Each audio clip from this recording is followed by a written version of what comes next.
নমস্কার বন্ধুরা, রূপার রান্নাঘরে একটি নতুন রান্না ভিডিও আপনাদের সবাইকে অনেক অনেক ভালোবাসা দিয়ে স্বাগত জানাই।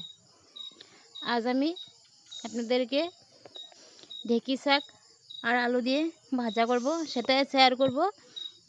এই ভাজাটা গরম ভাতের সাথে কিংবা রুটির সাথে খেতে অসাধারণ লাগে।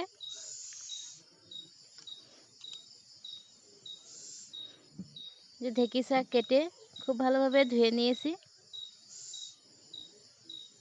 এখানে যে আলু কেটে নিয়েছি, পেঁয়াজ কুচি, রসুন কুচি আর কাঁচা লঙ্কা কেটে নিয়েছি।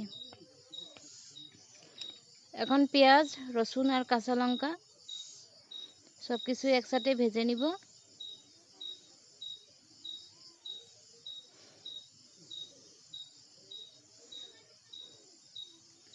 এই যে দেখুন, আলুর মধ্যে পরিমাণ মতন নুন দিয়ে মাখিয়ে নিচ্ছি, জলটাকে ফেলিয়ে দিব। এখন আলুটাকেও দিয়ে দিব। আমি পেঁয়াজ রসুনটাকে খুব বেশি ভাজা করব না, আলুর সাথেই লাল করে ভেজে নিব।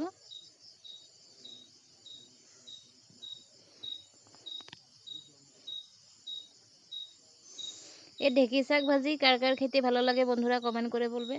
আমার চেয়ে আমার মেয়ের খুব প্রিয়। আলু দিয়ে ঢেঁকি শাক ভাজি করলে খুব ভালোবাসে খেয়ে। যে শাকটার মধ্যে সামান্য পরিমাণে নুন দিয়ে মাখিয়ে নিচ্ছি, মিশিয়ে জলটাকে ফেলিয়ে দিব।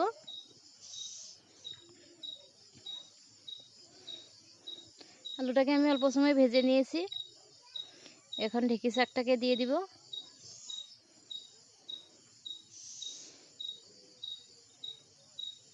নুনটা পরিমাণ মতন দেওয়াই ছিল, এখন শুধু হলুদটাকে দিব। থালা দিয়ে অল্প সময় ঢেকে ঢেকে আমি ভেজে নিব।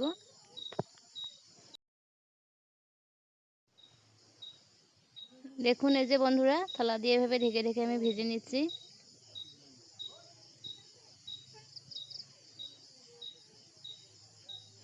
আলুটা প্রায় সিদ্ধ হয়ে গেছে। এখন পরিমাণ মতন হলুদ দিয়ে দিচ্ছি।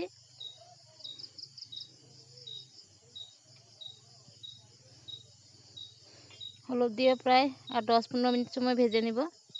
ঢেঁকি শাকটা যত ভাজা হয় তত খেতে ভালো লাগে।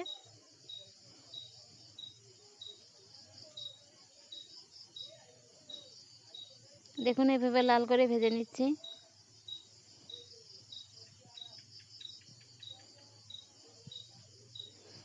আলু ঢেঁকি শাকের ভাজাটা আমার প্রায় হয়ে এসেছে, নামিয়ে নিব।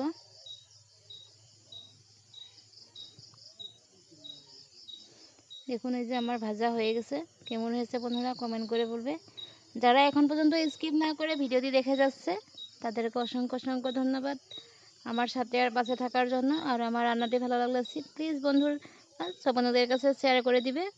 আর নতুন বন্ধুরা আমার চ্যানেলটিকে সাবস্ক্রাইব করে আমার পাশে থাকিয়ে যেন অনুরোধ রইল। সবাই যেন ভালো আর সুস্থ থাকে। নমস্কার।